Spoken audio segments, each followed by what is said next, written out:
Welcome one more day to Enharmony, a space to ponder on the teachings of the Tree of Lives, to know deeper our true being of unconditional love that opens a space to the non-modified life in which a pure conscience grows, bringing infinite serenity in armonía.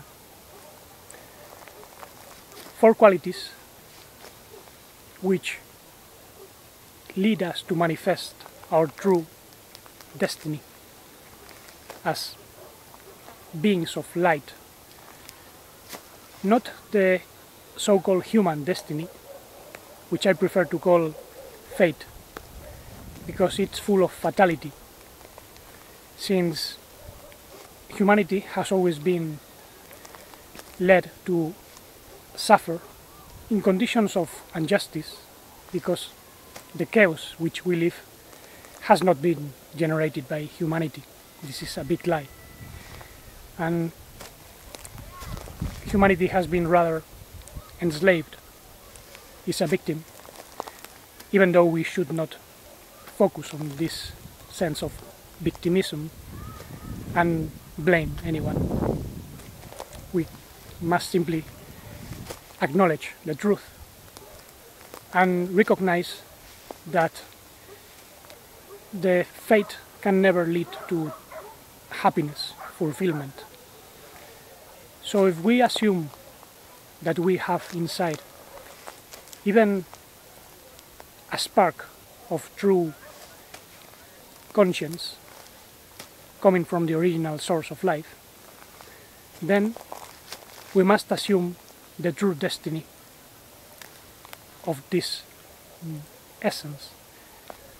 Therefore, we must show unconditional love instead of demanding love from others.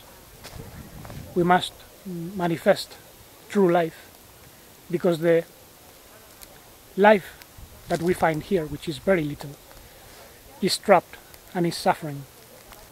In the same way, if we know the truth, we must communicate it with a clear conscience, bringing light, and always from the sense of serenity, calm. Be sure of where we are, and who we are, and what we are doing here. This is our mission as true beings of light, coming not from the stars, but from the original source of life.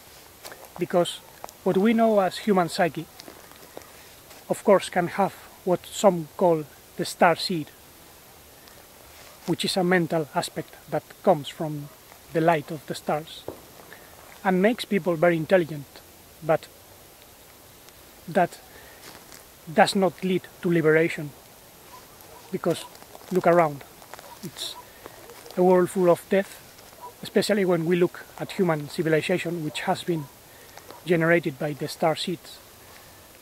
These are trapped in the cycle of cause and effect. They have to pay debts acquired long ago. The so-called fallen sparks of Adam, the first humanity, is bound to a cycle of rebirth in which everyone has to pay for things that ancestors did. These debts, hubim in Hebrew, karma in Sanskrit, are not something to be paid by the original being of light, which is perfect and has no debts of any kind. Everything has been paid. Therefore, if we assume that pure nature, what we have to do is illumine the human psyche, especially if it has light from the stars, because that makes the situation even worse. The suffering is greater when you become more aware and you can't understand what's taking place. And the original being of light in us understands that the human personality that we are inhabiting is made from the fractals of the world and ruled by vibrations that can actually be calculated Actually, most processes in this fractal world can be expressed in mathematical, numeric configurations. And this is somehow helpful because it shows the patterns and they give us a sense of how we react and why we react. And even how can we illumine those patterns of behavior. Actually, today I'm going to give you a pattern so you can find the personal life path to be illumined with your essential destiny.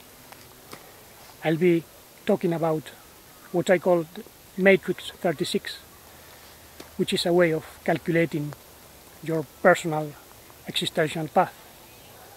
And we must understand that, as Solomon said in one of his proverbs, what is already was, and what will be is already.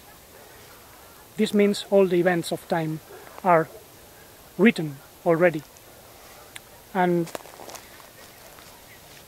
we must be anchored in our true being, so we are not fully governed by the circumstances, which are mechanical, ruled by the electromagnetic forces from the moon and the sun and even other celestial objects, but especially the moon, which has a deep impact on the human psyche and biology. Therefore, we must feed the true divine conscience in us, so we are not ruled by the human personality. We are in the world and have to rescue something which is lost, becoming aware of this tension between our true divine personality and the personality of the world. So we are not here to pay for karma, because everything has been paid, but we are here to help. And obviously those who want to enter the Tree of Lives back again must forget about the idea of following religious laws or mystic methods, rigid techniques in order to find liberation, because that never worked. We must bring light, and a way of doing it is with the ways of calculating paths of our personality. I already made 2 videos, one in which I spoke of the 9 basic shadows, what I call Matrix 9. I also made a video of the 12 psychotypes, which, as we saw, are eventually 13 or even 14, because there are 2 hidden. The first one was called Know Your Shadows and Their Number Vibrations, and the second was just the 12 psychotypes, I think. But today I'm going to give you the Matrix 36, as I said, and as I explain this more in depth, I'll have a little walk towards the sunset, so follow me.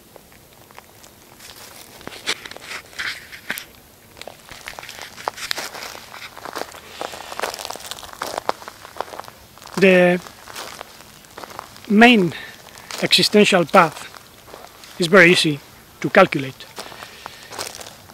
You just simply have to sum up one by one all the digits of your birth date, because the day and the month and the year belong to a cycle, moon cycle of 13 moons and 12 months, which are expressed in fractal matrices. And for instance, if you have been born on the 14th of December of 1966, then you just have to sum up 1 plus 4 plus the digits of the month, which is the 12th month, so +1, +2, then the year, +1, +9, +6, and +6. And in this case, you will obtain the number 30. Coincidentally, it's my same existential number path, 30. I know it very well. And in order to understand it, we have to pay attention to the first number, 3, which gives you the general view of the pattern, and then the unit, which gives us the specificity, the particular characteristics of that path.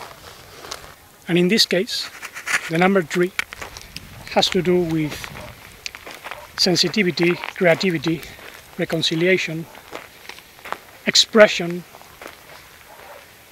productivity. As for the 0 in the unit, it's telling us that this existential path is full of divine gifts, divine potential, full of energy, which obviously have to be expressed with the sensitivity indicated by the number 3. Therefore, it's a path of expression, of honesty, but always linked to divine gifts that are more intense. Therefore, the responsibility is greater, and therefore the problems that we can face in this path are also greater, the challenge is greater, and therefore we must understand the negative side of each path as well. In this case, notice that 30 contains the number 10 3 times. 10 multiplied by 3 is 30, and 10 is a number that indicates the movement of existence. In the archetypes, the number 10 is the wheel of fortune, the wheel of existence. So it's telling about many changes, many accidental circumstances, many changes that might be mirrored on the necessity to travel a lot, or change your home many times, or the school many times, as it happened to me. And if we are not well established in our essential being, this can be very confusing. Actually, the key of this wheel of existence is to remain in the axis, so the circumstances can go around us without affecting us too much. In this existential path, we are going to find lots of energy and intuition that we have to manage properly, so it does not overwhelm us. Actually, 30 is 15 multiplied by 2, and 15 in the archetypes is known as the devil, because it represents thoughts and emotions that sometimes are confusing, because they are so abundant, fast and overwhelming, that if we are not harmonizing them properly, they will surely throw us into a state of inner hell. Now, suppose you get the number 37. In this case, it exceeds one number, the matrix 36. So what we have to do is sum up the two digits 3 and 7, which gives us 10, the number that in this case indicates the existential path. Therefore, in this case, we have a path of many changes, as I've said. We have again the number 0. There is a divine potential, a source of abundant energy, but also leadership, because the one is telling us about this necessity to become master of oneself and also an example to others, someone that can lead the way. But obviously these have dark sides as well, because if the person is not harmonized by the original divine light, then we can have a person tyrannical, egotistic, self-centered, isolated from others. And this path number 10 is also associated to the wheel of cause and effect, debt and need to pay debt. So the wheel of the so-called reincarnation. And remember that when the disciples asked Yeshua if a man had been born blind because his parents had sinned, or it was him, presumably because he had sinned in another life, then Master Yeshua said, none of them, because that man is blind, so the divine qualities manifest. What this means translated as the grace of God. It's not speaking about the divine powers of some separate entity, but the divine qualities that were in that man and had to be manifested. When we manifest our divine qualities, we cancel the will of existence, all our human debts, and somehow escape the fatality of the will of existence. Obviously, I'm not saying we can escape all the fatality of this existence, because we come here to rescue life and we have to suffer the consequences. And we often suffer many consequences that depend on debts that we never acquire, but this is part of our adventure. Anyway, we have to manifest our divinity as much as we can. If we were able to manifest the full light at once, obviously nothing would be able to touch one single hair in our head. But the problem is that we are very human. We are full of mistakes. But anyway, we should not try to be perfect, because that's impossible. Greater things you shall do, said Master Yeshua, because he was aware that one day we would be facing these challenges, which he also faced, even though he had a very good formation. Anyway, as I'm not going to be explaining the 36 paths one by one, I'm going to give you the key of each cipher, so you can guess the characteristics of each path. Something which is easier than you think if you let the intuition work. Let's start with the cipher 0. 0 tells us about divine potentiality, as I've said, but also about the mirror of existence. So someone that has an existential path with a number 0, whether it is 10 or 20 or 30 or 40, this will indicate that existence will mirror more intensely all the life aspects. Existence will be speaking with synchronicities and strange coincidences that can be very confusing, because one has the sense that reality is watching because one have the sense of being watched. And this, together with the tremendous energy that gives this pattern of zero, can generate a confusing situation that has to be harmonized with a clear conscience and calm of what is taking place.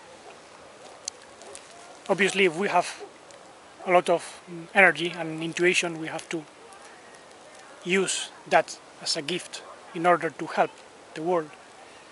The number one is, as I've said, a number of leadership, of direction, clear purpose, goal.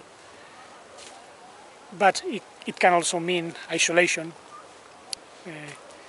tyranny, egoic, selfish behaviors. The number two indicates a pattern of cooperation, balance, but it can also mean emotional dependency, or lots of doubts, lack of self-confidence. Two is a good complement for one.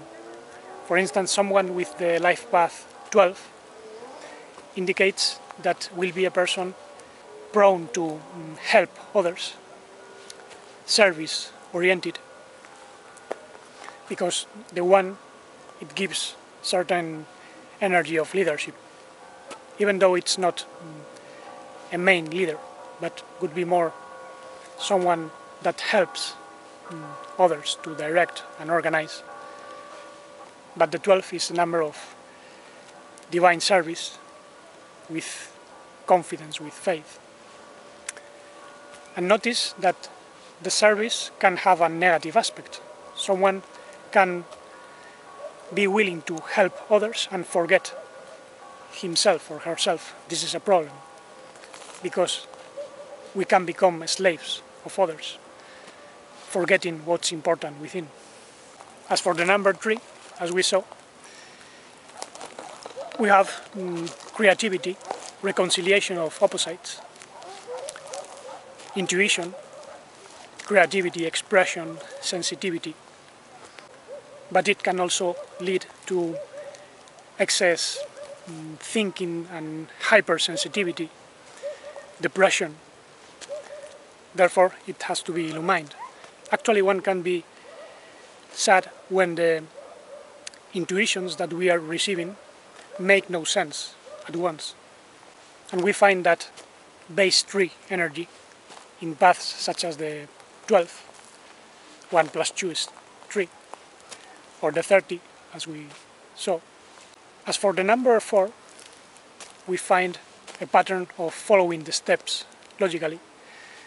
Those with the 4 have facility to follow methods, techniques, but this has inconveniences as well, because methods can make us very rigid, lacking spontaneity, lacking intuition, and we can be caught in the structure of things, forgetting that life is creative, improvising always, even though it follows patterns. Then we have the number 5, which indicates the freedom and innocence of the inner child, but also the need of discipline. The child obviously likes adventure, likes experimenting with things, likes to learn and travel a lot, but he can also become a Peter Pan, a child that runs away from his shadow and never gets compromised, never gets committed with the world, is irresponsible, whimsy, and therefore living in the so-called neverland of happiness, false happiness. Therefore the number 5 must be harmonized to bring a sense of freedom and discipline, having a sense of freedom as we become more responsible with the world, being disciplined being focused on what we value. But of course we need lots of motivation. The true inner child is motivated to follow his own divine destiny. That should be our main motivation. As for the number 6, we have a pattern of familiar vision, attention to details, collaborating with others as if they were part of one family, as accepting others as members of oneself. And obviously this happens in the biological family and also the greater family. However, an ego-based 6 pattern will manifest obsession with details, as in those people who are constantly seeing mistakes in others and they do not watch their own mistakes, or people who are trying to control others to make things go around them so they behave as they want. They have a too idealistic sense of family. If they don't have the partner, the wife, the girlfriend, boyfriend, they get very upset and they blame the other. Therefore it's a very selfish pattern if it's not illumined. The number 7 is the number of consciousness, of inner exploration, honesty to express the inner world in order to know oneself and help others know themselves. It's also a number of direction pattern, the law of 7. But obviously someone that is focused on this consciousness can also be very obsessive with details, very controlling, very mental, and this leads us to lose the sense of the periphery. Then we have the number 8, which is related to the octaves, therefore multiplication, abundance, repetition. The 8 is a cycle that goes from one side to the other, and when it's illumined, it can indicate abundance of energy and a clear sense of logistics of the patterns that we have to follow in order to grow. It's a number of transformation, uniting heaven and earth, inner and outer. But of course, when it's not harmonized, the 8 usually indicates someone obsessed with acquiring power, with money or possessions, or even controlling others. It's a number that rules politics, the policy behind banks, the religion, and even the science that exploits nature. And finally we have the number 9, which tells us about the necessity to express with integrity the inner wisdom, to be an example to the world, showing all the things we have experienced and understood. Those with the 9 are usually people who like exploring, learning things. They might be interested in learning new cooking skills or the mechanics of cars, but obviously that has to be connected to wisdom.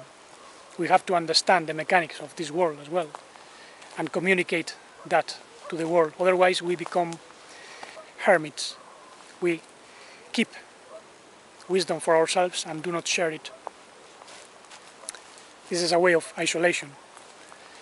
Notice that the 9 contains 3 times 3, so it can be also very hypersensitive and very focused on depression because something is not shared.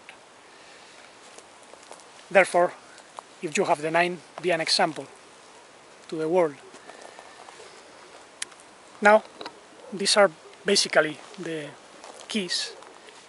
I'll probably open another web and another channel explaining this more in detail in addition to this channel. But meanwhile, I'll continue with this project, and I hope you enjoyed this episode. Thank you for watching, and until the next time, blessings.